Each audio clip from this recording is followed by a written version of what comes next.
तो क्वेश्चन करते हैं, let S T R be non zero complex numbers and L be the set of solutions z is equal to X plus I Y of the equation, है ना। Equation क्या दे रखी है अपने को, S Z plus T Z bar plus R is equal to zero where Z bar is X minus I Y, है ना, एक्सपेक्टेड।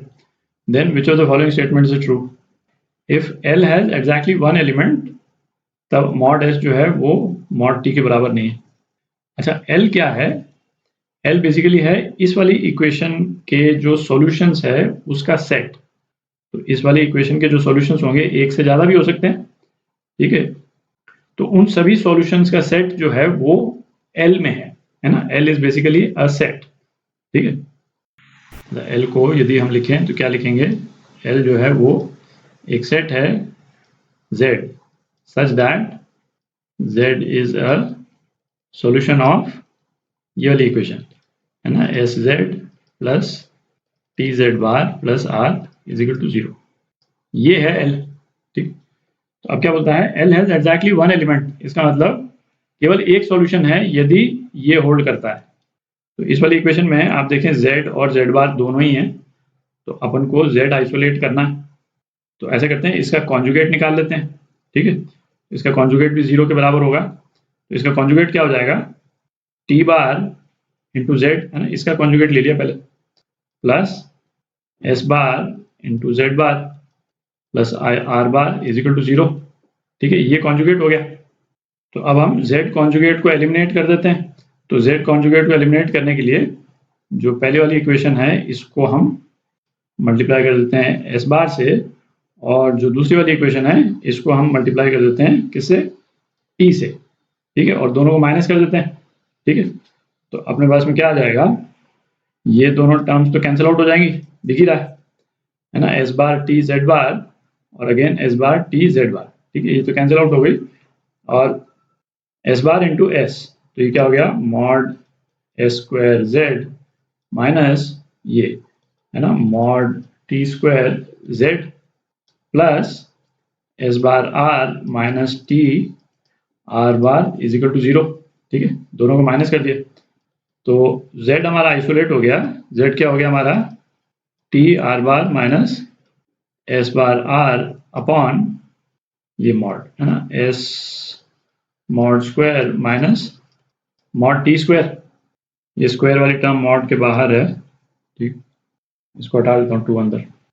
तो ये z की इक्वेशन आ गई। अब चेक करते हैं अपन, है ना, ये पार्ट चेक कर रहे हैं।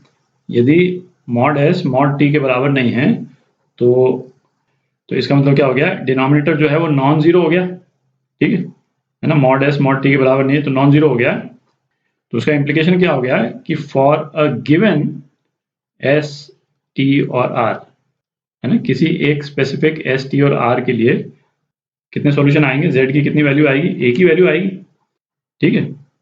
और यही हमको दे रखा है, l has exactly one element यदि मॉड एस मॉड टी के बराबर नहीं, तो ए करेक्ट है, ठीक। अब मैं थोड़ी जगह बना लेता हूँ। अच्छा, अब क्या, if mod S mod T के बराबर है then l has infinite many elements, ठीक। तो इसमें ऐसा करते हैं, ये जो ऊपर वाला जो पोर्शन है इसको अपन k बोल देते हैं। तो ये एक्सप्रेशन बेसिकली क्या हो जाएगा, k अपॉन, है ना, k रियल भी हो सकता है, कॉम्प्लेक्स भी हो सकता है, कुछ भी हो सकता है, डिपेंडिंग ऑन कि ये क्या रिजल्ट आता है इसका, mod S square minus mod T square, ठीक है। If S is equal, if mod S is equal to mod T then L has infinitely many elements. तो अब आप देखें, यदि मॉड एस मॉड टी के बराबर हो गया तो डिनोमिनेटर तो जीरो हो गया, ठीक है। अच्छा, अब यदि k जीरो के बराबर नहीं है, यदि k not equal to zero है, तब क्या है, तब तो हमारे पास में इन्फिनिट सॉल्यूशन है, ठीक है, जैसा दे रखा है। बट कोई जरूरी तो नहीं है कि k जो है वो जीरो के बराबर नहीं हो, k जीरो के बराबर भी हो सकता है।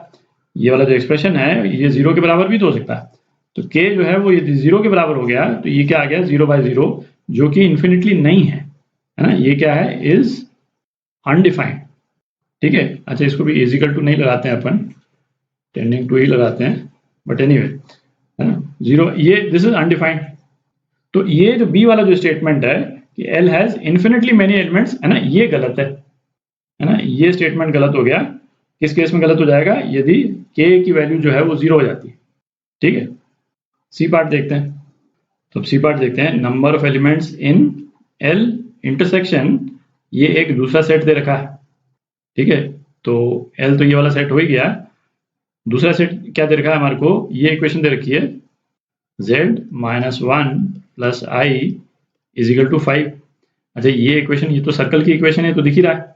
ठीक है, सर्कल जिसका सेंटर जो है वो कोऑर्डिनेट एक्सिस पे नहीं बना रहे हैं अपन, इमेजिनरी कॉम्प्लेक्स प्लेन में ऐसे ही बना रहे हैं, है ना, जिसका सेंटर जो है 1 माइनस 1 पे है और रेडियस जो है वो 5 है। तो ये वाला जो एक्सप्रेशन है ना, उसका शेप तो ये हो जाएगा, z की ये सर्कल के बाउंड्री पे जितनी वैल्यूज हैं वो सारी वैल्यूज आ जाएंगी। अच्छा, L की जो इक्वेशन है, ये वाली इक्वेशन क्या इक्वेशन है? S Z plus T Z bar plus R is equal to 0। ठीक है, अच्छा, ये इक्वेशन जिसमें एक बार z आता है एक बार z बार आता है। ठीक है, z या z बार का कोई भी स्क्वायर टर्म नहीं है ना, वो वाली इक्वेशन क्या होती है ना, ये भी अपन कर चुके हैं। ये वाली इक्वेशन जो है वो एक स्ट्रेट लाइन की इक्वेशन है। ठीक है, तो ये इक्वेशन स्ट्रेट लाइन हो गई और ये इक्वेशन सर्कल हो गई। तो इनके कॉमन एलिमेंट्स कितने हो सकते हैं भाई? इसके कॉमन एलिमेंट्स तो मैक्सिमम तो 2 ही हो सकते हैं भाई। यदि तो ये लाइन इंटरसेक्ट कर गई, है ना, हो सकता है लाइन इंटरसेक्ट नहीं भी करे, हमको मालूम नहीं है, वो डिपेंड करेगा एस टी और आर पे। भाई लाइन हो सकता है यहाँ से भी जा सकती है, तब तो कोई भी इंटरसेक्शन नहीं हुआ। पर एट मोस्ट, है ना, कॉमन एलिमेंट्स एट मोस्ट कितने होंगे? 2 ही होंगे, क्योंकि ये तो स्ट्रेट लाइन ही है। ठीक है, तो आपका सी पार्ट करेक्ट है। अब डी पार्ट देखते हैं। अच्छा, डी पार्ट देखते हैं, if L has more than 1 element then L has infinitely many elements, elements. ठीक है, तो अब आप इस वाली इक्वेशन को देखें भाई, इसमें तो जो डिनोमिनेटर के लिए तो 2 ही सिचुएशन हो सकती है, या तो ये इसके बराबर नहीं हो और या फिर इसके बराबर हो, कोई तीसरी सिचुएशन तो हो नहीं सकती। ठीक है, अच्छा, इसके बराबर यदि ये नहीं है, मॉड एस मॉड टी के बराबर, तब तो एक ही सॉल्यूशन है। ठीक है, अच्छा, मॉड एस मॉड टी के बराबर यदि हो जाता है और k यदि नॉन जीरो है, ठीक है, तो हमारे पास में सीधे ही कितने इन्फिनिट सॉल्यूशंस हो जाते हैं। ऐसा नहीं है कि मतलब 2 सॉल्यूशन पे रुक जाएगा या 3 सॉल्यूशन पे रुक जाएगा, तब हमारे पास सीधे इन्फिनिट सॉल्यूशंस आ जाते हैं। ठीक है, तो ये जो इसका स्टेटमेंट है कि यदि L में एक से ज्यादा एलिमेंट हुए तो सीधे इन्फिनिट एलिमेंट्स हो जाएंगे, है ना, वो करेक्ट ही है, क्योंकि एक से ज्यादा एलिमेंट कब होंगे? k नॉट इक्वल टू 0 और s जो है वो t के बराबर। k नॉट इक्वल टू 0 में यदि s t के बराबर नहीं हुआ तब तो 1 सॉल्यूशन पे बात खत्म हो गई, और एक से ज्यादा सॉल्यूशन होने के लिए s t के बराबर जैसे ही हुआ वो सीधा इन्फिनिट सॉल्यूशंस हो जाते हैं। ठीक है, तो ये डी पार्ट भी करेक्ट है ना, तो 3 ऑप्शंस करेक्ट हैं इसके, A C D।